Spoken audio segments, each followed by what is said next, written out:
उपस्थित सगळे मान्यवर, सनीपजी, पुनीतजी आणि हे सगळे खेळाडू आणि इथे खाली बसलेले भावी पदक विजेते किंवा काही तुम्ही ज्या क्षेत्रात तुम्हाला चांगली कामगिरी करायची, जे आवडतं त्या क्षेत्रात खूप खूप चांगली कामगिरी करणारे खूप स्टार मला खाली दिसतात आणि त्यांचे पालक, शिक्षक इथे उपस्थित सगळ्यांना माझा नमस्कार.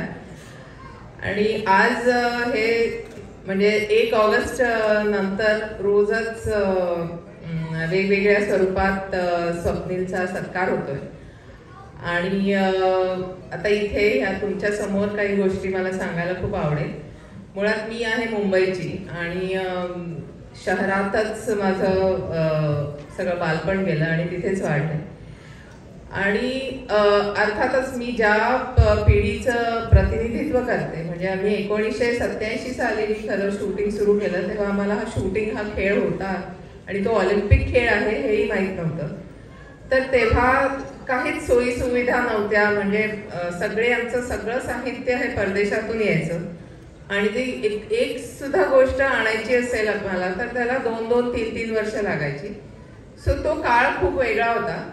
पण तरी आमच्या आधीच्या पिढीने हा खेळ जिवंत ठेवला आणि आम्हाला त्या खेळाची ओळख करून दिली.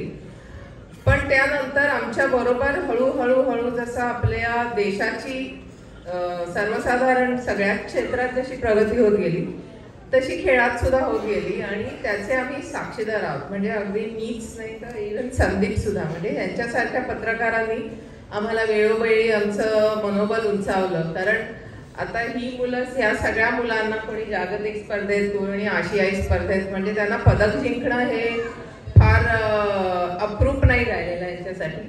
पण आमच्यासाठी असं होतं की आम्ही सुरुवातीला जेव्हा जायचो आंतरराष्ट्रीय स्पर्धांमध्ये तेव्हा त्या पूर्ण रँकिंगमध्ये कुठेतरी खाली असायचो कारण आमच्याकडे असल्याच सोयी सुविधा नसायच्या. पण परत आल्यानंतर अशी बरीच मंडळी असायची की अरे तिकडे गेले काय मिळालं नाही. तर ह्याच्यामुळे जो एक वाईट वाटायचं मला. पण अशा वेळी हे आमचे सगळे पत्रकार मित्रांनी आम्हाला नेहमीच उचलून धरलं आणि खूप सपोर्ट केला आणि त्यासाठी इथे उपस्थित सगळ्या क्रीडा पत्रकारांचं सुद्धा मी मनपूर्वक आभार मानते. आणि आज तुम्ही इथे त्यांचा सत्कार केला हे खूप महत्वाचं आहे. म्हणजे हा जी काही स्पोर्ट्स इकोसिस्टम आहे खेळाडू, प्रशिक्षक यांच्याबरोबर पत्रकार सुद्धा क्रीडा पत्रकार खूप महत्वाचे आहेत आणि ते सुद्धा किती कष्टाने हे आपलं काम करत असतात ह्याची मला पूर्ण जाणीव आहे. कारण म्हणजे जनरली कसे crime reporters, political reporters they are म्हणजे त्यांचं जरा सगळ्याच आर्थिक परिस्थिती फार चांगली असावी असं मला वाटतं. पण क्रीडा पत्रकार हे पूर्णपणे पॅशनने काम करत असतात खेळासाठी. सो त्यांचा तुम्ही सत्कार केला, खूप खूप आभार. आणि ह्या सगळ्या खेळाडूंबद्दल मी जसं म्हटलं मी मुंबईची आहे तर काही गोष्टी आम्हाला सहज म्हणजे ॲक्सेस असतो गोष्टींना. पण या सगळ्या मुलांचं मला फार कौतुक वाटतं की हे सगळे महाराष्ट्राच्या कानाकोपऱ्यातून गावातून आलेली मुलं आहेत आणि ते आज पॅरिसपर्यंत, ऑलिम्पिकपर्यंत, जागतिक स्पर्धांपर्यंत पोहोचली.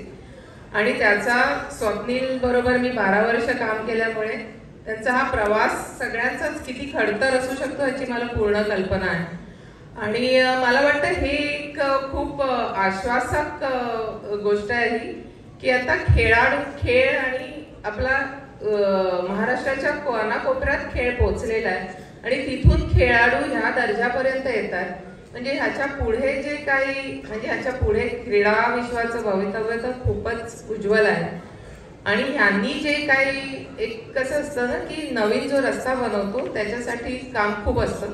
ते ह्या सगळ्या मुलांनी तुमच्यासाठी हा एवढा चांगला पाथवे तयार केलाय तर त्याच्यावर चालून पुढे जाऊन तुम्ही आपल्या देशाचं आणि राज्याचं, आपल्या कुटुंबाचं आणि एकूणच आपल्या मराठी समाजाचं आणि भारतीय समाजाचं नाव खूप मोठं कराल याची मला पूर्ण खात्री आहे आणि त्यासाठी तुम्हाला शुभेच्छा.